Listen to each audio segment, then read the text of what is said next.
All right, folks, I'm actually going to appear on camera soon. It's just the stupid pink light that comes from the screen makes me look like I'm absorbing radiation from Chernobyl or something. So when we switch over, I promise I'll probably go back on screen. So if you haven't, please like, share, and subscribe. Also subscribe to me on BitChute and on Minds and on Subscribestar if you want to donate. And on Gab at Starscream85, everywhere else at Chef Leopard. Now let's get into this. Marcie Bianco, and I'm calling her Marcie Bianco because she doesn't deserve to have her name pronounced appropriately as a fine Italian lady would. Because she's not. She's a horrible, disgusting idiot. And she produced this piece for NBC earlier this week, claiming that Miley Cyrus' split with Liam Hemsworth isn't just celebrity gossip, it's a blow to the patriarchy.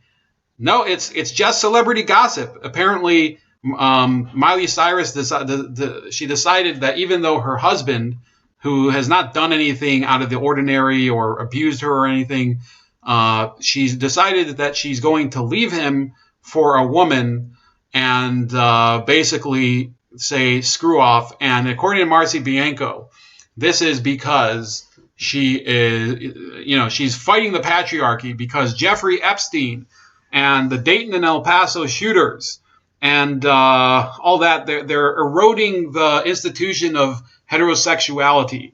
Now, I actually recorded a version of this right before, but it just ran too long and it became too rambling. So I'll try to do better this time. You have this woman she can't even write English. She can't write in English like a normal person. She says, as a snapshot of 2019 America, these stories present a startling picture. Men continue to coerce, harass, rape, and kill girls and women and go to extreme lengths to avoid responsibility for their actions. On the other side of the issue, girls and women are challenging heterosexuality and even absconding from it altogether. Now, let's rewind for a second. Now, Jeffrey Epstein, of course, has abused many, many women as a sex trafficker, Harvey Weinstein as well. Now, there's no argument with that. But the Dayton and El Paso shooters, the Dayton shooter, I believe, shot a number of people, including men and women. So, according to Marcie Bianco, or she should probably just be called Marcie Darcy, like the dumb feminist from Married with Children. The one who, it turns out the actor herself was actually gay, but she was probably, at the time, she was probably the most normal person in America that was gay. Nowadays, she would be looking at these people like, what the hell happened to you? In any case, so the Dayton and El Paso shooters, they shot plenty of men and women. And the El Paso shooter, of course, was targeting due to his, racism against Mexicans. And the Dayton shooter seemed to be an extreme leftist. So what's the deal? I mean, so you're attributing motives that have nothing to do with anything. He wasn't killing his victims because they were women, because many of these victims were guys. On the other side of the issue, girls and women are challenging heterosexuality and even absconding from it altogether. So the verb abscond, for those of you that haven't heard it very often, is leave hurriedly and secretly, typically to avoid detection of or arrest for an unlawful action such as theft. Okay, so what are these women stealing? Okay, it's an unlawful action according to her. And then we're not going to read this whole thing. It's, except we'll just scroll over this multiple times because for some reason she thought Julianne Huff's tweeting out of this. I don't even know who Julianne Hough is, to be honest. But, I have no issue with this. Apparently, she thinks that this is some sort of deep social commentary, that you appear on the cover of Women's Health sprinting in the buff. Wow, that never happened in the 60s a billion fucking times, right? So it gets down to here. It says, absconding from responsibility is the quintessential strategy of the patriarchy. It's how men stay in control and never lose their power. This could be the biggest reversal of reality that I've ever seen, because absconding from responsibility is something like leaving your kids and your wife and running away and leaving them to starve and never paying child support. That's actually the opposite of the patriarchy. Typically, if you're a patriarch, you're trying to exert control over your family. But probably like the best example I could come up with would be the dad in the Menendez family, the one that the two brothers ended up killing, unfortunately. So that guy was a control freak. So that's really what absconding from responsibility is you would be leaving your kids, you would be leaving your wife, and that's really why I think that this is one of the most delusional articles that you'll ever see. In fact, if you want to talk about people who want men not to abscond from their responsibilities, you'd probably have to look at people like Larry Elder or even what's that guy's name? Daniel Patrick Moynihan, who's dead, but he was a Democrat. He was a senator from New York, and he was talking about how the welfare system actually created this vacuum in the family because women didn't need men in order to be able to earn money, so-called earning, because they could get on the dole, and therefore men became irrelevant, and they left their wives and or girlfriends after impregnating them and would just go on and drift in life. That's really what absconding from responsibility is. Now, there's a couple other things that came up this week. There's this review of Dave Chappelle where they say you can definitely skip Dave Chappelle's new Netflix special, Sticks and Stones, and then it goes on. They bellyache over it. There's actually a part at the end called The Punchline where he does Q&A with the audience. Fantastic. The whole thing is fantastic. So read this article and then do the complete opposite of what it says, because it is probably one of the best comedy specials of recent memory, and may go down as one of the best ever. And I'm not exaggerating. I think if you can find a way, if you don't want to buy a Netflix subscription, and I understand why, because I sometimes want to cancel mine, but there are some good shows on there. There's some good documentaries. There's some bad documentaries too. But you should see it because it's pretty awesome. So find a way to see it. Maybe they'll put it on Amazon sometime. I don't know. But you ought to see it. In any case, you have here, this is from National Review. This is another one talking about, are your sexual preferences transphobic? And I'm not exactly a National Review fan. I don't like that idiot Jonah Goldberg or Ben Shapiro or any of the other dumbasses who use it as basically their resume garnish. Now, if I had a column on the National Review, I probably would use it as resume garnish, but we'll cross that mountain when it doesn't happen. I don't think I'm going to be invited to write anything for them anytime, because I just don't believe in going to war for literally nothing. But in any case, they do have some good articles, okay? And the ones about gender and sexuality, which is, this channel doesn't really focus on it, but they have this article, which is pretty good. And it says, talking about a study of 1,000 participants, of whom 87.5%, irrespective of their sexual preference, said they would not consider dating a trans person, with cisgender heterosexual men and women being most likely to exclude trans persons from their potential dating pool. And then it goes down here, it says, and this is from the study, it says, even among those willing to date trans persons, a pattern of masculine privilege and trans feminine exclusion appeared, such that participants were disproportionately willing to date trans men but not trans women, even if doing so was counter to their self-identified sexual and gender identity, such as a lesbian dating a trans man but not a trans woman. Once one stumbles past the clunky writing and ideological jargon, what's actually being noted here is the not-so-groundbreaking revelation that lesbians aren't attracted to male bodies. In other words, that sexuality is tied up with biological sex. Who knew? Having missed this, presumably owing to their intense concern at unearthing latent bigotry, one of the study's authors, Karen L. Blair, an assistant professor in psychology at St. Francis Xavier University in Antigonish, Nova Scotia, and then it goes through her personal record, some of the things she's published. But she writes, While the study did not ask participants about their reasons for including or excluding trans persons, the authors speculated that exclusion was likely the result of factors ranging from explicit trans prejudice, such as viewing trans persons as unfit, mentally ill, or subhuman, to a lack of understanding or knowledge about what it means to be a transgender man or woman, and therefore what it would mean to date a trans person. So this is an ad lib. That's what it is. Okay? She's ad-libbing the motivation of people, even though they never asked them. If the authors had bothered asking participants, however, they might have been surprised to learn that this is generally not the case. The authors might have discovered that, in fact, asking a lesbian, and why won't you date a person with a penis, is like asking a vegetarian, and why won't you eat a formerly sentient creature? Instead, though, Blair comes back with a prescription for what she assumes to be the root of trans dating woes. She writes, examining and following the overall societal patterns of including or excluding trans persons within the intimate realm of dating can be used as an indicator of overall acceptance and social inclusion of trans people.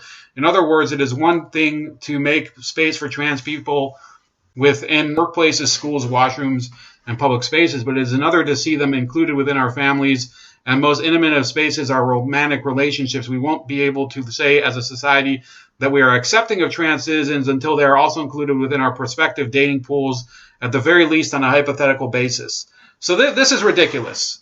This is getting away from the real question, which is when people are dating or people are looking to date, there's a basic question that comes at the beginning. It's implicitly asked, before you even start to consider whether to date someone, which is whether they are a plug or a socket. So you have a plug here and you have a socket. Plug or socket? Socket or plug? Decide. Do you like the socket or the plug? There are people out there who say, I don't care, I'll take either one. I'll take it. So yeah, that's really the way that bisexuals are. And okay, I'm just teasing here, but the fact is that there is a difference between people who know what they want and people who want different things. So Miley Cyrus is a person who says, basically, I'll take it. I'll take it. I'll take it. I'll take it. I'll take it. Yeah, if you put a plug in front of her or a socket, either one is fine. At the moment, she likes sockets more. So the American Psychological Association says the term bisexual is used to describe a person who experiences emotional, romantic, and or sexual attractions to or engages in romantic or sexual relationships with more than one sex or gender. So they can't say two, right? They have to say more than one. But there really is, there's it's not as if there's, are there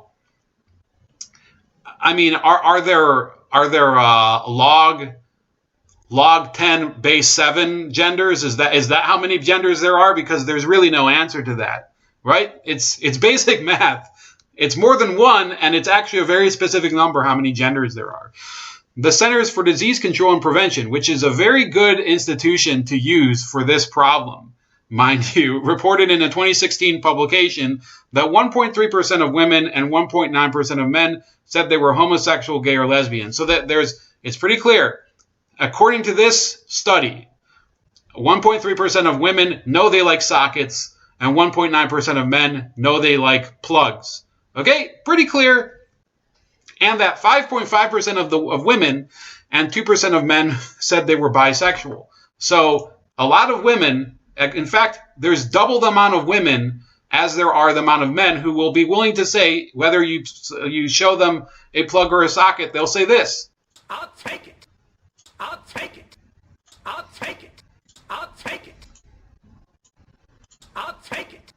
I'll take it. I'll take it. All right, so now that we have that out of the way, my personal perspective is that if you have people who have throughout history, they've always liked things that are out of the ordinary. There are certain things that you should be able to accept. You're not going to be able to filter out of society. But there are certain habits that I think have to be relegated to the past, okay? And that's what progressives seem to have forgotten. Okay, they believe that, and they're right, but they believe things like that slavery is a thing of the past because it's a retrograde philosophy.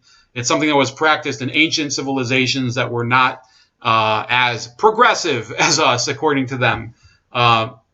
They don't believe that foot binding should be practiced. They don't believe that discrimination based on disability should be practiced. I could keep coming up with examples. They believe that racial genocide should be practiced. All those things they acknowledge should be filtered out from society. Now, I would add to those awful things that I don't think should be part of modern society. You could add zoophilia, these people who have sex with animals. You could add pedophiles. Okay, those should be excluded. There are societies where that was absolutely accepted.